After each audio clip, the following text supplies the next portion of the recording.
Hello viewers, welcome to our channel. Bigg Boss season 8లో మనకి 13th week nominations అయితే complete అయిపోయాయి. ఇకపోతే మనకి టోటల్ 8 మెంబర్స్ అయితే నామినేట్ అయ్యారు. ఒక రోహిణి తప్ప ఇక మిగిలిన వాళ్ళందరూ నామినేషన్లో ఉన్నారనమాట. అలాగే ఇక వీళ్ళలో టాప్లో ఎవరున్నారు, డేంజర్ జోన్లో ఎవరున్నారు, అలాగే టికెట్ టు ఫినాలే డీటెయిల్స్ ఏంటి అనేది ఈ వీడియోలో తెలుసుకుందాము. మన ఛానల్ ఎవరన్నా ఫస్ట్ టైం చూస్తున్నట్లయితే సబ్స్క్రైబ్ చేసుకోండి. అలాగే పక్కనే ఉన్న బెల్ ఐకాన్ క్లిక్ చేయండి. మీకు మరిన్ని వీడియోస్ నోటిఫికేషన్స్ రూపంలో అందుబాటులో ఉంటాయి. అయితే ఇక్కడ కొన్ని వెబ్సైట్స్ అయితే ఇవ్వడం జరిగింది. ఒక్కొక్క వెబ్సైట్లో ఎలా ఉంది అనేది చూద్దాం.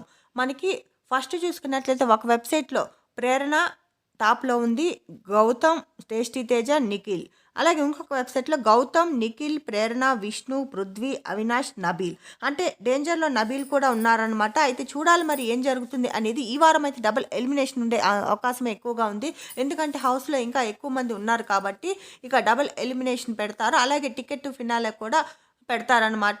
అఖిల్ సార్థక్, అలేఖ్య, హారిక అయితే రాబోతున్నారు. టికెట్ టు ఫినాలే గెలవాలని మీరు అనుకుంటున్నారు? కామెంట్ సెక్షన్లో తెలియచేయండి. అలాగే మరిన్ని లేటెస్ట్ అప్డేట్ కోసం డైలీ లొల్లిని సబ్స్క్రైబ్ చేయండి.